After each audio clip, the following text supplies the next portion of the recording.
Hello students, मैं विष्णु गुप्ता आप सभी का स्वागत करता हूं आपके अपने यूट्यूब चैनल केम प्लस में। और आज हम आपके लिए लेके हैं इलेक्ट्रोकेमिस्ट्री का पार्ट 5। ठीक है, तो देखो इलेक्ट्रोकेमिस्ट्री पार्ट 5 में हम बात करेंगे क्वांटिटेटिव स्टडी ऑफ इलेक्ट्रोलाइट्स। तो देखें तो इलेक्ट्रोकेमिस्ट्री में हमारे 4 पार्ट हो चुके हैं।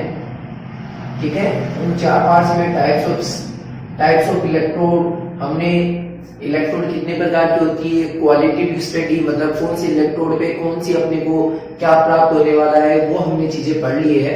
आज हमें पढ़नी है क्वांटिटेटिव स्टडी।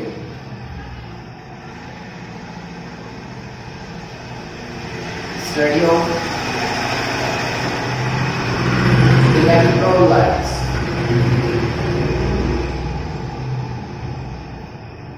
विद्युत अपघटन की हमें क्या पढ़नी है, मात्रात्मक अध्ययन करने वाले हैं विद्युत अपघटन का। तो देखो विद्युत अपघटन का मात्रात्मक अध्ययन सन 1833 और 34 में 1833 और 34 में फेराडे नामक साइंटिस्ट ने, कौन से नामक साइंटिस्ट ने, फेराडे नामक साइंटिस्ट ने क्या किया, क्वांटिटेटिव स्टडी की, विद्युत अपघटन की मात्रात्मक गणना की सबसे पहले फेराडे ने। ठीक है, तो विद्युत अपघटन के लिए 2 नियम दिए फेराडे ने। पहला लॉ था फर्स्ट लॉ, उसको फर्स्ट लॉ के नाम से जाना जाता है, और एक नियम और दिया उसको सेकंड लॉ के नाम से जाना जाता है, सेकंड लॉ ऑफ फेराडे और फर्स्ट लॉ ऑफ फेराडे। ठीक है, तो देखो अब हम स्टार्ट करते हैं फर्स्ट लॉ ऑफ फेराडे। ठीक है, देखो अब हम पढ़ते हैं फेराडे का प्रथम नियम। फेराडे का प्रथम नियम क्या है कि हम कहते हैं किसी विद्युत अपघटन की क्रिया के दौरान इलेक्ट्रोड पे जो मुक्त हुई पदार्थ की मात्रा है या एकत्रित हुई पदार्थ की मात्रा है, वो उस विलयन में प्रवाहित की गई विद्युत की मात्रा के क्या होता है, समानुपाती होता है। तो देखो हम क्या कहेंगे कि ये जो इलेक्ट्रोलाइसिस हम बना के देख लेते हैं ताकि अपने को समझ आए। ये हमारा एक एनोड है, ये कैथोड है। ठीक है, ये दोनों इलेक्ट्रोड बनाए मैंने। अब दोनों इलेक्ट्रोड पे हम देखते हैं कि फर्स्ट लॉ को हम कैसे समझें। यहाँ पे मैंने यहाँ एक बैटरी कनेक्ट कर दी है। ठीक है, तो ये मेरा पॉजिटिव टर्मिनल होगा क्योंकि पॉजिटिव टर्मिनल से जुड़ा है, नेगेटिव से। तो देखो यहाँ पे मैंने इलेक्ट्रोलाइसिस भर दिया। तो देखो मैं फेराडे के प्रथम नियम को समझा रहा हूँ डायग्राम के द्वारा, तो समझे। तो देखो क्या होता है, ये हम कहेंगे विद्युत अपघटन के दौरान, मतलब इसमें मैंने कोई इलेक्ट्रोलाइसिस भर रखा है, इलेक्ट्रोलाइट्स भर रखा है मैंने, इलेक्ट्रोलाइट्स भर रखा है। ठीक है, सपोज लो मैंने कहा NaCl है। ओके, एक्वस मान लिया, एक्वस NaCl है। अब क्या है, हम कहेंगे कि ये अपना कैथोड, ये हमारा क्या होता है, एनोड जिसपे ऑक्सीडेशन होता है, और कैथोड क्या होता है, जिसपे हमारा क्या होता है, रिडक्शन होता है। तो देखो इसमें हम कहेंगे पॉजिटिव नेगेटिव आयन बनेंगे NaCl के। तो देखो ये पॉजिटिव और नेगेटिव आयन जिस तरफ जाएंगे, सबको जो हमें पता है ये नेगेटिव आयन तो हमेशा पॉजिटिव इलेक्ट्रॉन की तरफ गमन करते हैं, और पॉजिटिव आयन हम हमेशा अपोजिट चार्ज वाले इलेक्ट्रोड की तरफ क्या करते हैं, गमन करते हैं। तो देखो ये जो आयन जिस इलेक्ट्रोड की तरफ जाएंगे और जाने के बाद क्या हो जाएंगे, ये एकत्रित होंगे, या मैं कहूंगा यहाँ से कोई गैस निकलेगी, तो उसकी मात्रा क्या होगी, वो उस विलयन में जो ये बैटरी है, उस बैटरी के द्वारा प्रवाहित की गई विद्युत की मात्रा के समानुपाती होगा। मतलब जितनी ज्यादा मैं विद्युत धारा प्रवाहित करूंगा, वो इलेक्ट्रोलाइसिस उतना ही ज्यादा कंप्लीट होगा, इलेक्ट्रोलाइसिस उतना ही होगा। तो हम क्या कर सकते हैं, देखो इसको हम सीधी सी सिंपली भाषा में समझे तो क्या होता है, पदार्थ की मात्रा को मैंने लिखा है F, और ये क्या लिखा है मैंने Q। Q क्या है, अपने पास क्वांटिटी ऑफ इलेक्ट्रिसिटी, इलेक्ट्रिसिटी की मात्रा लिखी है मैंने, और Q बराबर हमें पता है क्या होता है, IT होता है। क्या होता है, IT। तो मैं यहाँ पे क्या लिख सकता हूँ, I तो आप सभी जानते हैं, इसको हम क्या बोलते हैं, एम्पियर है। विद्युत की जो मात्रा है उसको हम धारा I के द्वारा लिखते हैं, और T हमारा क्या है, समय है। तो देखो इसको मैं क्या लिख सकता हूँ, IT भी लिख सकता हूँ, और मैं इसको क्या लिख सकता हूँ, अगर समानुपाती स्तंभ हटा दूं तो यहाँ पे क्या आ जाएगा अपने पास W, और यहाँ पे क्या लिख दूंगा, IT। कोई दिक्कत नहीं है, ये फेराडे का प्रथम नियम हमारा बन चुका है। तो फेराडे के प्रथम नियम को हमने मैथमेटिकल्स बना लिया है। अब देखो इसको मैं और कन्वर्जन कर सकते हैं और इसको समझ सकते हैं। देखो अगर अपने को इसकी यूनिट निकालनी है तो देखो यूनिट कैसे निकालेंगे, मैं यहाँ पे शायद दिखेगा नहीं आपको, तो मैं यहाँ पे इसको लिख देता हूं। देखो हमारे पास क्या है, m बराबर WIT, ठीक है। W यहाँ पे किसको दिखा रहा है, मैं यहाँ पे नोट करवा देता हूं आपको। W किसको रिप्रेजेंट कर रहा है, ये पदार्थ का रासायनिक तुल्यांक है, ठीक है। तो मैं क्या लिख सकता हूं, केमिकल इक्विवेलेंट ऑफ सबस्टेंस। पदार्थ का रासायनिक तुल्यांक है, पदार्थ का किसको दिखा रहा है, रासायनिक तुल्यांक को। ये कांस्टेंट है, इसको आप प्रोपोर्शनलिटी कांस्टेंट भी बोल सकते हैं।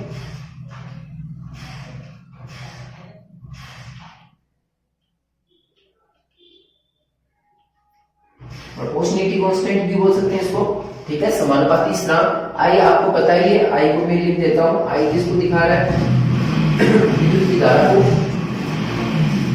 किसको दिखा रहा है, विद्युत की धारा को। तो मैं क्या कर सकता हूं, ये इलेक्ट्रिसिटी को डिनोट कर रहा है, विद्युत धारा को। टी किसको दिखा रहा है, टाइम को, ठीक है। अब अपने को इसका क्या निकालना है, यूनिट निकालनी है अपने को। जो ये कांस्टेंट आया उसकी यूनिट निकालेंगे। तो कैसे निकालेंगे, तो देखो W बराबर क्या बचेगा, इसको निकालना है तो इनको इसके नीचे भेज देंगे। तो m बटे क्या आ जाएगा, IT। देखो m क्या है, पदार्थ की मात्रा, मात्रा हम किस में लेते हैं, ग्राम में। ग्राम में प्राप्त होगी, ये तो नहीं यहाँ पे किलोग्राम में हमें किलो प्राप्त हो जाएगा, मतलब पदार्थ की छोटी यूनिट लेंगे सीजीएस, ठीक है। तो यहाँ पे विद्युत धारा है, विद्युत धारा का मात्रा क्या होता है, एम्पियर। क्या होता है, एम्पियर। और यहाँ पे टाइम है, टाइम की यूनिट क्या होती है, हमेशा सेकंड। क्या होती है, सेकंड। तो इसका यूनिट क्या बनेगा, ग्राम एम्पियर इनवर्स, पूरा लिख देता हूं मैं, एम्पियर इनवर्स सेकंड इनवर्स। तो ये अपने पास क्या आ चुकी है, जो रासायनिक तुल्यांक है पदार्थ का, उसकी यूनिट आ चुकी है। कि यूनिट कैसे निकालते हैं, तो यूनिट क्या होगी, ग्राम एम्पियर इनवर्स सेकंड इनवर्स। तो ये अपनी यूनिट आ चुकी है। तो ये फेराडे के फर्स्ट लॉ का क्या आ गया है, हम कहेंगे उसका मैथमेटिकल्स अपने पास फॉर्मूला आ चुका है। अब और हम क्या कर सकते हैं, देखो एक बार आप स्क्रीनशॉट ले लीजिए इतनी देर में। देखो और हम क्या कर सकते हैं इसके अंदर, कि अगर मैं क्या करूं, अगर सपोज करो मैं केस बनाता हूं, क्या बनाता हूं, 1 बाय 1 केस बनाते हैं जिससे हम समझे इसको। मैं केस फर्स्ट लेता हूं और देखें यहां पे मैंने क्या लिया, केस फर्स्ट, और केस बनाता हूं और मैं देखता हूं। जब मैं क्या लेता हूं, आई बराबर क्या ले लिया, 1 एम्पियर ले लो। आई बराबर में क्या ले लो, 1 एम्पियर। टी बराबर में 1 सेकंड ले लेता हूं, टी बराबर क्या ले लेता हूं, 1 सेकंड ले लेता हूं। तो फॉर्मूला क्या बन जाएगा अपने पास, फॉर्मूला बन जाएगा m इक्वल टू W। क्या बन जाएगा, m इक्वल टू W। मतलब क्या होता है, जब अपने पास हम इस विद्युत अपघटन के दौरान इसमें 1 एम्पियर विद्युत धारा प्रोवाइड करें, कितनी एम्पियर, 1 एम्पियर विद्युत धारा, और कितने समय तक, 1 सेकंड तक विद्युत धारा प्रोवाइड करें, तो अपने पास जो पदार्थ की जो मात्रा होती है वो रासायनिक तुल्यांक के समानुपाती होती है। पदार्थ के रासायनिक तुल्यांक के समानुपाती होती है, या मैं कहूं उस कांस्टेंट के बराबर होती है। तो ये हमने केस बनाना सीख लिया। तो हम W की डेफिनेशन क्या दे सकते हैं, तो हम क्या कहेंगे कि किसी विद्युत अपघट्य विलयन में एक गुलाम आवेश को प्रवाहित करने पर इलेक्ट्रोड पे प्राप्त हुई पदार्थ की मात्रा ही क्या कहलाती है, W कहलाती है, विद्युत रासायनिक तुल्यांक कहलाती है। तो हम क्या कर सकते हैं इसकी डेफिनेशन को, तो देखिए क्या, weight of substance, weight of substance liberated at electrode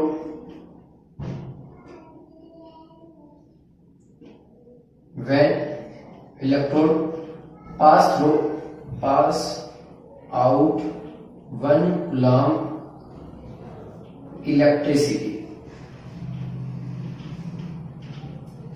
तो देखो हम क्या कह सकते हैं, अगर weight of substance liberated at electron pass out 1 coulomb electricity, तो उसी विद्युत रासायनिक तुल्यांक कहेंगे। मतलब अगर हम कहेंगे पदार्थ की वह मात्रा जो इलेक्ट्रोड पे हमें प्राप्त होती है जब उसमें क्या होता है, 1 कूलम इलेक्ट्रिसिटी को क्या कर दिया जाता है, पास कर दिया जाता है, तो वो W कहलाती है। तो देखो यहाँ पे हमारे फॉर्मूला बन चुका है, क्योंकि देखो अगर हम IT की जगह वापस क्या रख दें, Q रख दें, तो हमारे पास क्या बन जाएगा, WQ बनता है, और Q की जगह हमने क्या रख दिया 1, तो हमारे पास क्या बचेगा, M बराबर वापस W तो बचेगा। तो देखो ये हमारा फॉर्मूला यहाँ से भी वेरीफाई होता है। और हम ये भी कह सकते हैं weight of substance liberated at electrode when A1 ampere in pass through 1 second is called to chemical equivalence of substance. तो हम उसे विद्युत रासायनिक तुल्यांक भी कह सकते हैं। तो देखो इसको केमिकल नहीं, इलेक्ट्रोकेमिकल, ठीक है। तो ये हमारी बात हो चुकी W निकालने की। W कैसे निकाला जाता है, तो यहां तक हमने कंप्लीटली बात करते हैं। एक फेराडे कैसे निकाला जाता है उसकी बात हम करेंगे। तो एक बार आप फटाफट स्क्रीनशॉट ले लीजिए इसका पूरा। तो हम एक फेराडे की वैल्यू निकालते हैं। फेराडे की वैल्यू कैसे निकालते हैं, तो देखो चार्ज ऑन 1 इलेक्ट्रॉन, एक इलेक्ट्रॉन पे चार्ज कितना होता है भाई, हम कहेंगे एक इलेक्ट्रॉन पे चार्ज होता है 1.6 इंटू 10 की पावर माइनस 19 कूलम, ये होता है, ठीक है। अब मैं कहता हूं चार्ज ऑन 1 मोल इलेक्ट्रॉन, एक इलेक्ट्रॉन पे चार्ज, 1 मोल इलेक्ट्रॉन पे चार्ज कितना होगा, तो हम कैसे निकालते हैं, मोल निकालने के लिए हम क्या करते हैं, मोल निकालते हैं, तो उसके लिए हम अवगाद्रो से किसी से मल्टीप्लाई कर देते हैं। तो ये अपना चार्ज होता है एक इलेक्ट्रॉन पे इतना 1.6 इंटू 10 की पावर माइनस 19 कूलम, ठीक है। इसको मैं सी से लिख लेता हूँ। और अवगाद्रो संख्या होती है वो ये कहलाती है नहीं। तो इसको अगर मैं कंप्लीटली लिखूं तो इसको क्या लिखूंगा, 1.6 इंटू 10 की power minus 19 into Avogadro number कितना होता है 6.022 इंटू 10 की पावर माइनस 23 मोल। ये हमारा क्या आ चुका है, सॉरी देखो अवगाद्रो नंबर कितना होता है 6.022 इंटू 10 की घात 23 मोल इनवर्स। ये हमारा क्या आ चुका है, अवगाद्रो नंबर आ चुका है। अब इन दोनों को हम जब क्या करते हैं, मल्टीप्लाई करते हैं, इन दोनों को जब मल्टीप्लाई करेंगे तो क्या आता है 96,485 आता है। और फिर इसकी यूनिट क्या बचेगी, यहाँ पे इसकी कूलम थी और इसकी मोल इनवर्स, यहाँ पे क्या आएगी कूलम मोल इनवर्स। तो देखो इसको हम राउंड फिगर में हम कितना बोल सकते हैं, 96,500 कूलम मोल पर मोल, ठीक है। तो 96,500 को 1 फेराडे बोला जाता है। क्या बोला जाता है, 96,500 को क्या बोला जाता है, 1 फेराडे। तो मैंने आपको बताया कि कूलम पर मोल को किस नाम से जाना जाता है, 96,500 कूलम पर मोल को 1 फेराडे के नाम से जाना जाता है। तो हमने 1 फेराडे काउंट करना सीख लिया। तो मतलब हम क्या कर सकते हैं, 1 फेराडे इक्वल टू कितना होता है, 1 फेराडे इक्वल टू होता है 96,500 कूलम पर मोल। और क्या कर सकते हैं, ये charge on 1 electron, charge on 1 electron multiply Avogadro number, ये इन दोनों के बराबर होता है, ठीक है। तो ये हमारा एक रिलेशन आ चुका है, ये हमारा क्या आ चुका है, एक रिलेशन कि 1 फेराडे इक्वल टू कितना होता है। तो मैंने आपको फेराडे काउंट करना सिखा दिया। तो देखो मैं आपको एक जनरल प्रॉपर्टी और लिखवाता हूँ। 1 फेराडे बराबर तो हमने निकाल लिया कि कैसे निकालते हैं, ठीक है ना। एग्जाम में पूछा जाता है कि फेराडे की वैल्यू कैसे निकाली जाती है, तो मैंने आपको निकालना सिखा दिया है। अब हम देखते हैं कि 1 फेराडे में जो अपने पास अभी W आया था उसकी वैल्यू कितनी आती है, ठीक है ना। तो अब उसको हम सीखते हैं। तो एक बार इसका स्क्रीनशॉट से ले लीजिए फटाफट। अब हम निकालते हैं W की वैल्यू, मतलब जो केमिकली इक्विवेलेंट था, रासायनिक तुल्यांक था, उसमें जो 1 कूलम विद्युत धारा प्रवाहित करते हैं तो कितनी अपने पास उसकी वैल्यू आती है। तो देखिए हम कहते हैं 1 फेराडे में कितना होता है 96,500 कूलम, ये मैंने आपको बताया था अभी 96,500 कूलम 1 फेराडे इलेक्ट्रिसिटी डिपॉजिट तो 1 फैराडे इलेक्ट्रिसिटी में डिपॉजिट करता हूं तो अपने पास हम कहेंगे किसके बराबर होगा, 1 ग्राम इक्विवेलेंस ऑफ सबस्टेंस, पदार्थ के 1 ग्राम तुल्यांक के भार के बराबर होगा, रासायनिक तुल्यांक के बराबर होगा। तो मैं कहता हूं कि 1 फैराडे, हम कहेंगे ये 1 फैराडे बराबर है, मैं कहता हूं 1 कूलम इलेक्ट्रिसिटी डिपॉजिट।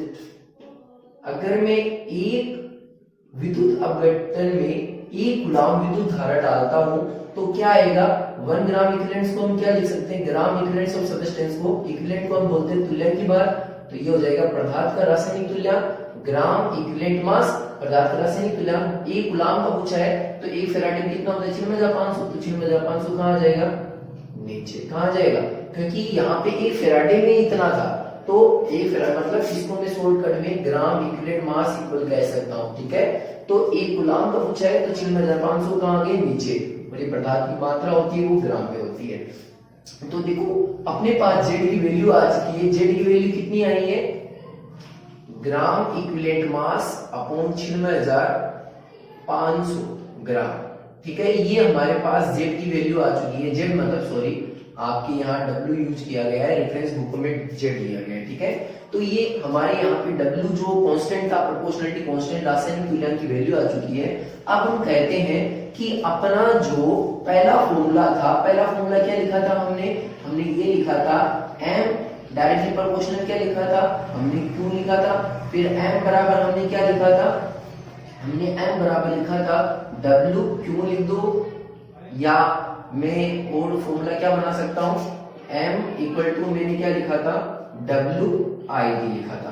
तो देखो क्या होगा, जब मैं इस W की जगह इस वैल्यू को पुट अप करता हूं तो मेरे पास फॉर्मूला क्या बनेगा, M बराबर ग्राम इक्विवेलेंट मास अपॉन 96,500, और Q की जगह मैं क्या लिख दूंगा, Q लिख दूंगा।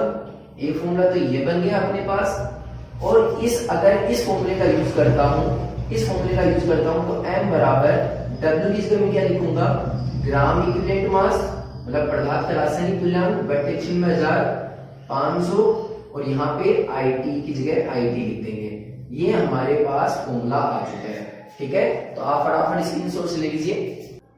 तो देखो अब हम देखते हैं कि और अब से कन्वर्जन हमसे क्या करवा सकता है इसमें। तो देखो हमें जनरल पता है कि ग्राम इक्विवेलेंट मास होता है वो ग्राम मोलर मास अपॉन क्या होता है, n फैक्टर के इक्वल होता है, ठीक है। तो ये हमें यूनिट कन्वर्जन भी करवा सकता है। तो देखो यहाँ पे हम ग्राम इक्विवेलेंट मास की जगह वैल्यू पुट अप करें तो क्या आएगा, m equal to gram molar mass upon n factor into 96,500, और यहाँ पे क्या आ जाएगा IT। तो एक फॉर्मूला तो हमारा ये बन चुका है, ठीक है। तो इससे एक फॉर्मूला ये बनवा सकता है आपसे, और एक इससे क्या बनेगा अपने पास, M equal to gram molar mass upon 96,500। इससे पहले n फैक्टर भी लिखना पड़ेगा अपने को, n factor into 96,500 into Q। तो देखो कौन सा फॉर्मूला कब अप्लाई करना है इसके बारे में मैं आपको बता दूं। तो देखो जब आपको विद्युत धारा की मात्रा किसमें दी गई हो, एम्पियर में दी गई हो, तो ये फॉर्मूला यूज करेंगे, और समय दिया हो तो ये फॉर्मूला यूज करेंगे, और जब आपके पास जो विद्युत धारा है वो कूलम में दी गई हो तब आप इस फॉर्मूले का क्या करेंगे, यूज। तो देखो मैं इसका एक सोल्व रूप और बना सकता हूं। तो देखो सोल्व रूप क्या बनेगा, एक बार स्क्रीनशॉट खींच लीजिए आप। तो देखो इसका सोल्व रूप क्या बना सकते हैं हम, एक जिससे पूरे फॉर्मूले और न्यूमेरिकल इक्वेशन अपने सोल्व होने लगेंगे। तो देखो वो क्या बनेगा, देखो हम कह सकते हैं कि अपने पास m बराबर क्या आया था, W क्यों आया था, इसको हम WIT इक्वल भी मान सकते हैं, और इसको W की वैल्यू हमने इसमें लिखकर तो हम इसको क्या बोल सकते हैं, gram equivalent mass upon 96,500 into यहाँ पे Q हो सकता है, या ये फॉर्मूला ग्राम मोलर मास, ग्राम इक्विवेलेंट मास 96,500, Q की जगह क्या हो सकता है, IT हो सकता है, या क्या हो सकता है, ग्राम इक्विवेलेंट मास की जगह हम क्या लिख सकते हैं, gram molar mass upon n factor into 96,500 into IT हो सकता है, ठीक है, या IT जगह आप क्यू भी लिख सकते हो। तो देखो ये हमने एक फॉर्मूला डिराइव कर लिया।